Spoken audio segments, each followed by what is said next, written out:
two points worth stressing, but before I do, I also want to thank our island our island biosphere came quite late.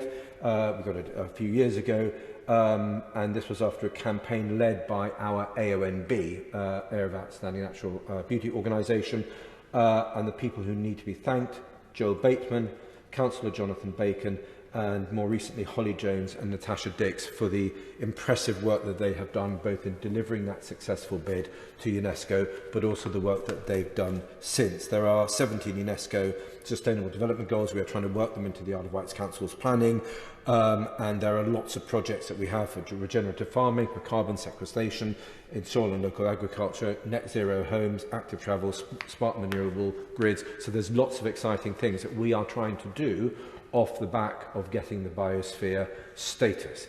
One of the things that I thought was so valuable from my honourable friend from North Devon is to stress that there is no similar designation in British law which has achieved the same effect.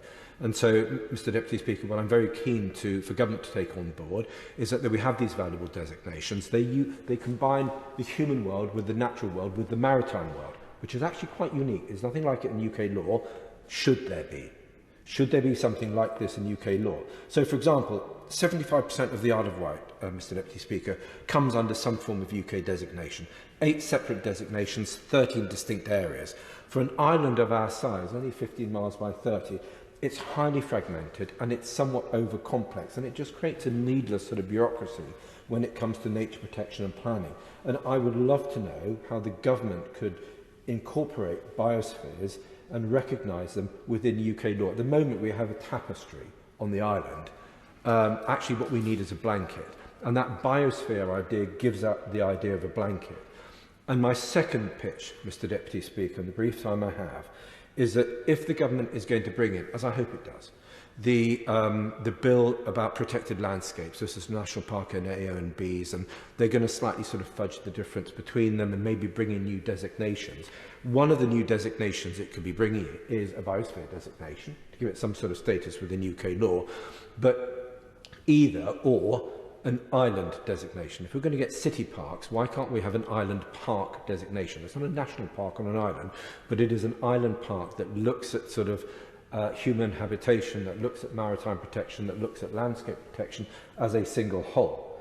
And I would argue that an island park designation for the Isle of Wight would have A and B status throughout, because we've only got a finite amount of land, and we can't keep it up and giving it endlessly for low density, car dependent, unenvironmentally friendly greenfield development. We need to use land better. We'd have both maritime and landscape protection, as highlighted by my honourable friend from North Devon. We'd be able to use the island park or island designation to attract tourism and to help with our identity, as potentially the biosphere does.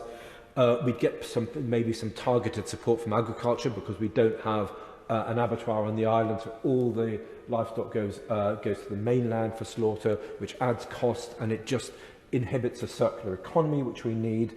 And so those are just some of the ideas that an island designation could have, or indeed a biosphere designation as well. And finally, we all know that the biosphere, because it's about human habitation, there is so much that we could do with culture. So for the Isle of Wight, it was one of the most celebrated places in Victorian England. Tennyson and Keats, and so many people came down and enjoyed it and painted it and fell in love with the place and used it as an escape from mainland Britain sometimes, based themselves there. So we had the Bonchurch School of Artists, we had the Freshwater set with Julia Margaret Cameron, and who wrote Alice in Wonderland. Lewis Carroll was one of used to hang around there, hoping to get a glimpse of Tennyson back in the day. So, we've had the phenomenal cultural input, and the island's culture, taken with its unique beaches, taken with its unique dinosaurs. We have the more dinosaur finds than anywhere else in Europe, and in fact one of the leading dinosaur places in the world. That combined with our landscape, there has to be a better way of recognising and protecting that, either by making biospheres part of UK law, or for the island as a separate issue, having an island designation, which other islands could eventually share. The Isles of Scilly, Arran in Scotland, it could be a very good UK idea, but having some kind of island designation in UK law. So thank you so much indeed for bringing this debate, and I look forward to what the Minister has to say. Thank you so much indeed, Mr. Speaker.